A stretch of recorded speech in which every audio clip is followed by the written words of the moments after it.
We are joined today by Tamsin Grimmer. Hello, Tamsin. Hi. Now, this is part of our back to school week. We're thinking about various elements of education in the UK and how people are affected because it's quite good to know this is the 1st to the 5th of September. Therefore, we are in the UK at least back to school. I know it's different around the world, but hopefully this will help you wherever you are to be more informed and to consider what it is that's affecting various elements of education. Now, Tamsin, where is your specialty in education? So I'm an early years consultant. So I work with the very youngest children, or rather, I work with the adults who work with the very youngest children.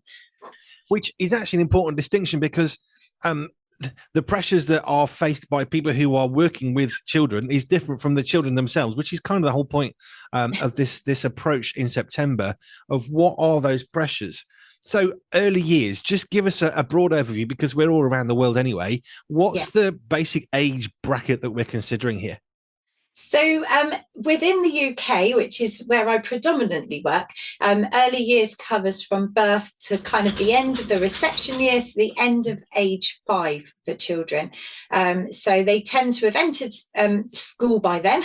So it covers all of the preschool, the nursery, all of that kind of education, and their first year usually in primary school. There is a bit of a push to kind of move that age group up a little bit, and around the world early years would actually cover kindergarten, which usually ends at sort of age 6 or 7 depending on the country, which a lot of people in the UK would love.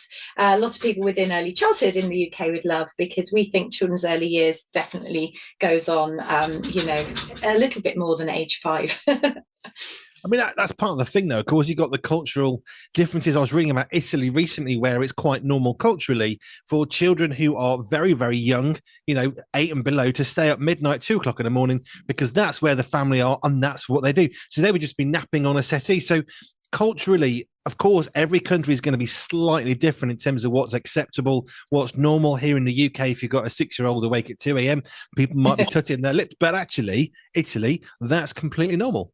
Absolutely, it's different all around the world, and school starting age is different all around the world. And sadly, in England and Ireland and Scotland and Wales, we tend to start our children a little bit young, and that's not necessarily better for the children. But there's lots of historical reasons as to why that is. But I guess that would sidetrack us a little bit right now. That's fine. So just give another overview. So we've got kind of 0 to 5, 0 to 6 ish is the bracket Yeah. of years we're talking about. What's the kind of provision that would be happening in the UK in early years? What is it that actually is happening? Is it just playtime? Is it school time? What's the kind of cross section of what's going on there? So hopefully it's definitely play, because play is learning. So with our youngest children, they are learning through everything that they're doing, and usually that's in a playful way. So sometimes that might be play that adults have kind of designed an environment so the children can play within it and learn what the adults want them to learn through that environment. And sometimes it might be just letting the children literally let them loose, so to speak. So there are sort of different elements. Sometimes we'll do some direct teaching with them, particularly as the children get a little bit older in that age group. And then it's moving a little bit more traditionally school-like, if you like, but hopefully still very much hands-on and active, because our youngest children need to be moving, they need to be outside, they need to have that very much hands-on manipulative kind of, being able to manipulate materials and so on. So it needs to be very hands-on for them. I think some might argue that children can be quite manipulative in their I own know, yeah, ways. sorry about That's that. fine. But I mean, it's not that untrue. I've had little kids. We know they can want what they want, and that's the end of it. I very clearly remember one of my children who, before he could speak, could point and learnt the word no. And when I was writing a shopping list one time, I hadn't put yogurts, and he went to the fridge and said, basic pointing to yogurt. We need more of those, was his Yeah. basic point. And I said no. And he went to the fridge, actually grabbed one out, stuck it on the piece of paper with a pen, and he's like pointing. He wrote down the word yogurt, because children can be quite good at actually articulating, even, and he was too young to really speak properly, but he Yes. can still articulate his point.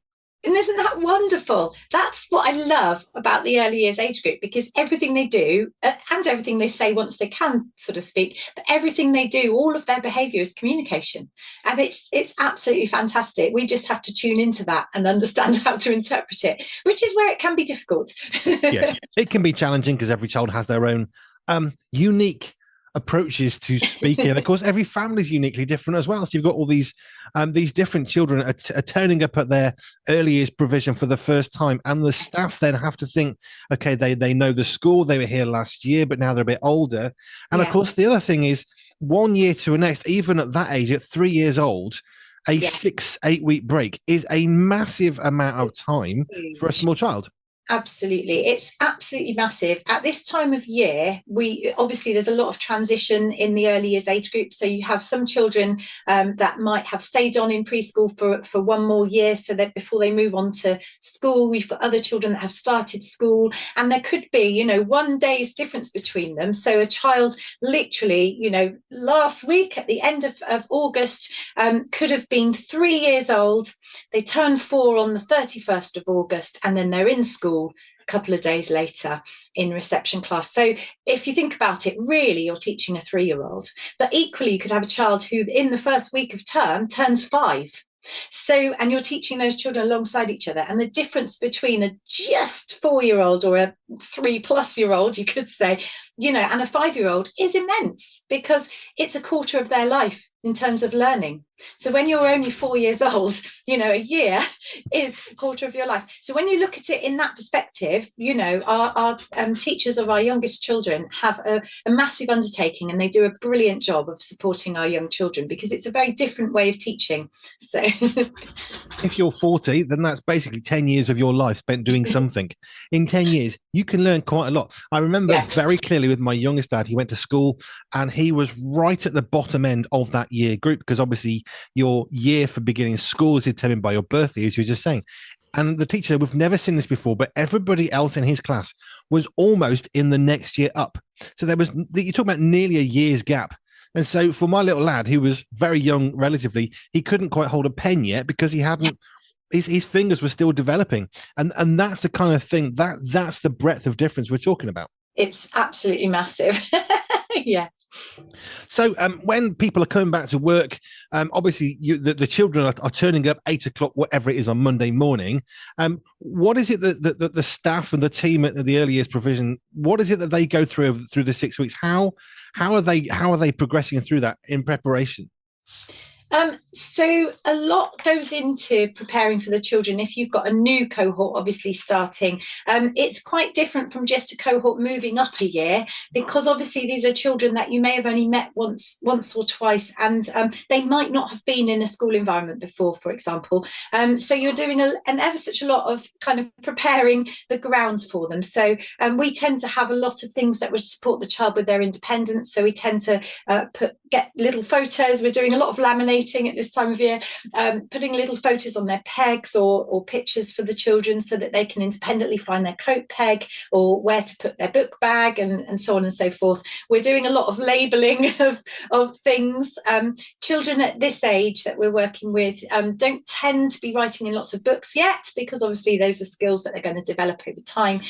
So we're doing a lot more of teaching them about the environment and what they can and can't, where they can and can't go, what they can and can't do, things like that. But obviously, it's all about the welcome. So it's getting that as much as possible, that loving, welcoming environment, so the children feel a little bit home from home, because it's going to be very difficult for them. For some children, it might be the first time they've had to leave their parents for any length of time. Other children may be very used to going in daycare or something, but they may have had several weeks off, and as you've pointed out, that can be a massive difference. And we tend to notice that that until a child has fully settled in, which can take up to a couple of months really, till they've built those relationships with the adults, we don't really see the true kind of child. So they really need to kind of settle in and feel at home until we get to know them properly. So it also means some of their skills will regress. So we may even have things like little accidents. We might have to have some spare pants and around, and various things like that. So it's quite a different sort of teaching environment with the youngest children, really. It's incredibly rewarding, and what we're doing at this time is just really preparing that ground, which will kind of make the whole year hopefully go very smoothly, helping them to make friends with each other, learn each other's names. Obviously we've got the usual, we've got to learn their names, but you tend to get some faster than others, don't you? So there's a lot going on, but it's often very environmental within early childhood. A lot of getting things organised and sorted and set up, if you like. So where can faith enter into this? Because when we're thinking about schools, perhaps more uniquely, I guess in the UK, you can have a church school. So you can have a Church of England Anglican primary school or secondary school, which is what I went to. Now I know that's not necessarily all over the world, but early years, I've never heard of a Church of England early years. So where can faith very naturally enter into early years provision? Yeah, well, funnily enough, there are some Christian early years settings. So another of our trustees runs a lovely Christian nursery in Nottingham called Heart Nursery School. And there are various Christian sort of preschools and nursery groups around the country. And of course, toddler groups, sometimes associated with churches and so on. But there are a lot of, I would say, a Christian ethos often underpins a lot of early years provision anyway. So outside of sort of this, I actually research love, and I look at something called a loving pedagogy. And when I'm teaching about a loving pedagogy, I look at the beautiful, love is patient, love is kind. I look at that Corinthians passage, and I talk about how actually, as a professional working with young children, that's what our professional love looks like with the children. We need to be patient, we need to be kind, we need to keep no record of wrongs, all of these things. So I think a great early years teacher does all of that. And so some of our early years teachers will be working in schools that maybe have a Christian ethos, others may not be, but I still think we can very much be sort of influenced by that whole pedagogy that underpins what we're doing, which can be placed on that I nearly said placed on that firm foundation. Then I realised I'm actually naturally linking into a plug because an organisation that I'm a trustee for, Love Early Years, actually wrote a book called Firm Foundations, and it's rooting a child's early years in love and faith. And actually, it's all about children's spirituality. But it talks about just that, really. So it's about how we can bring the spiritual into the early years. Want to hold the book up a bit higher and we'll have a proper look at it. No, it's fine. There you go. Yeah, that's fine. Foundations. Joys of webcams. That's fine.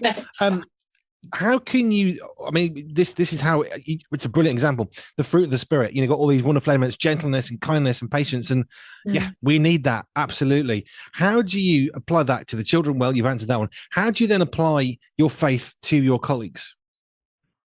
So I think a lot of it will be through them observing what you're doing with the children. I think, we're role modeling to the children all the time, but actually you're also role modeling to your team around you and your colleagues and friends. And I think, if we are living out our faith, then hopefully people will see that in our lives, and they'll see Jesus through what we're doing, how we're approaching things. For example, there might be a child whose behaviour is quite challenging. Maybe they're very dysregulated. They might be throwing, biting, hitting, particularly in the younger year groups. This isn't uncommon. Doesn't necessarily mean that there's any particular issues, but the child could be, struggling to settle in. How we respond to that child will either be demonstrating, love, joy, peace, patience, kindness, etc., or not. So I think some of it's about us and how we're, how we're conducting ourselves, I suppose. It's such a simple thing, and yet it seems such a big thing, but it's really not. Is how people are looking and watching us and saying, well, that child's just spat on your shoe, what are you going to do? And we have okay, there's going to be an initial reaction, which is probably to move your foot away. But then what do we do next? And that's where faith actually can be very much on display of how do we respond after the initial, ooh, that's not very nice. Then what do we do? Absolutely. And sometimes it's being, brave enough to say, do you know what? I'm really sorry. I didn't deal with that very well. I shouldn't have done that, or I shouldn't have said that, or, I can do better, or can I learn from you? Can you help me to respond better? I'm not saying that because we're Christian that we're better, because that isn't what it's about. But actually, I think sometimes we need to be honest about our failings as well, and be able to actually, ask for support from others around us as well. Yeah.